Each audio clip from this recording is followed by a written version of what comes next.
अभिजित दिपके सध्या भारतात हे नाव प्रचंड ट्रेंडिंग आहे. कॉकरोच जनता पक्ष हे जनता पक्ष नाव सध्या प्रचंड ट्रेंडिंग आहे आणि त्यातून यूथ या कॉकरोच जनता पक्षाला सोशल मीडियाच्या माध्यमातून जोडल्या जात आहे.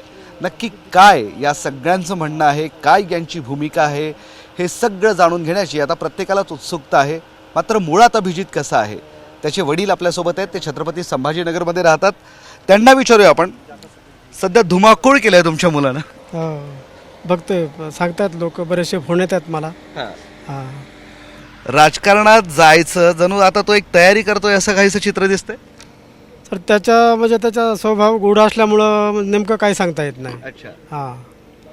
कधी अशी चर्चा व्हायची का हो की त्याला राजकारणात जायचं आहे किंवा काही असं करायचं आहे, समाजासाठी काही करायचं आहे? ना तो तसा सोशल इतराविषयी त्याला आदर खूप आहे. हां, पण ते राजकारणामध्ये जाईल कधी असं कधीच त्यांनी मला सांगितलं नाही आणि मला कधी वाटलं नव्हतं की हे इथपर्यंत असं पोहोचेल म्हणून. अच्छा, हां. पण काही राजकीय पक्षांशी तो आधी निगडीत संबंधित होता ना?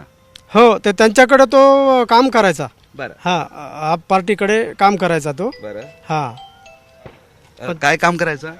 तो असंच आम्हाला काय तो डिटेल सांगायचा नाही, पण त्याचे मित्र सांगायचे की आता तो खूप मोठा झालेला आहे, इलेक्ट्रॉनिक मीडिया पूर्ण हँडल करतोय केजरीवाल साहेबांचा, ते असं सांगायचे. हां, त्यांचं प्रचाराचं काम वगैरे काय बघतोय, काय त्यांना असं सल्ले पण देतोय म्हणे त्यांना. हां, सल्लागार टाईप असे काहीतरी तो कामं करत होता. पण त्यांनी आम्हाला घरी स्वतः त्यांनी कधीच नाही सांगितलं, दुसऱ्याकडूनच कळालेलं आहे. कसा स्वभाव कसा आहे त्याचा? त्याचा स्वभाव थोडा एकलकोंड्याचा आहे, जास्त मिक्स होत नाही कोणामध्ये.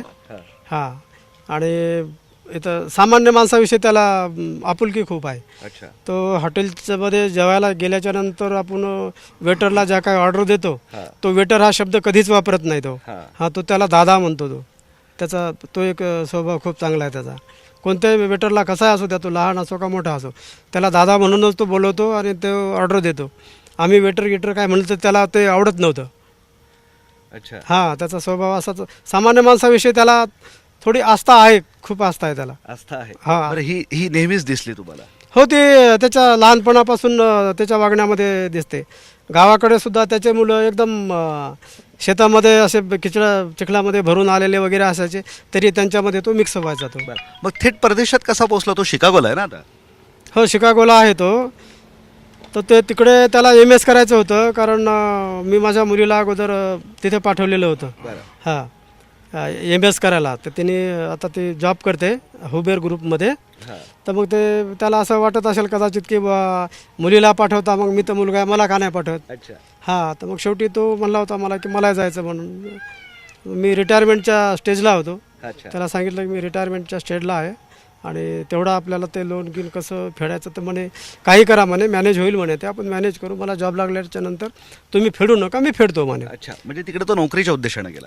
हां, नोकरीच्या उद्देशानेच गेला होता. तिकडे शिकायची, तिकडंच जॉब करायचा याच उद्देशाने गेलेला होता तो. अच्छा.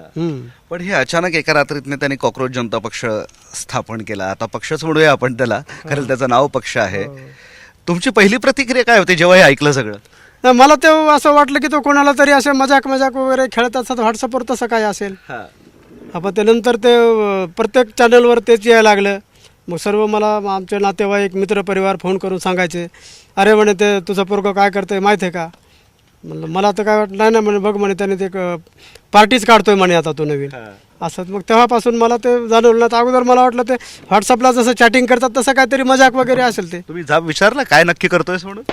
नाही, मी नाही विचारलं. तो अशा गोष्टी सांगत नाही ना, तो काय करतो तर अशा गोष्टी नाही सांगत त्यांनी.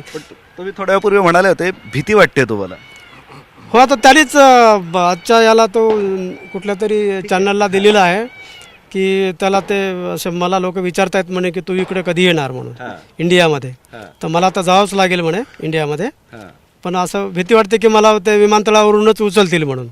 हां, मग त्याच्यामुळे मला भीती. त्याला भीती वाटते, तुम्हालाही वाटते? हो, मला वाटते. पण राजकारणात जाण्याची भीती म्हणावी ते असं समजा, कारण राजकारणामध्ये ते आम्हाला राजकारण काय असतं ते माहीतच नव्हतं ना. आमचं कोणी राजकारणामध्ये नाहीच आहे. तुमचा दृष्टिकोन कसा आहे राजकारणाकडे, जर मुलगा गेलाच आता तर? नाही, दृष्टिकोन म्हणल्यापेक्षा आता तो त्याची इच्छा काय आहे, तो काय करतो ते काय सांगता येणार नाही. पण तुमचा पाठिंबा असेल? नाही विलाज आहे, कारण एकुलता एकच आहे, मला पर्यायचं नाही आहे. ते जो काय निवडतोय तो. अच्छा. पण तो अशा त्याच्या मनातल्या गोष्टी किंवा राजकारणातल्या गोष्टी घरी कधीच सांगत नाही आणि आम्हाला कधी सांगितल्या नाही त्यांनी आतापर्यंत. बरं, पण तुमचा एक सूर असाही दिसत होता की समजूत घालायची त्याची की परावृत्त हो असं काही. मग प्रयत्न केला खूप त्याला मी.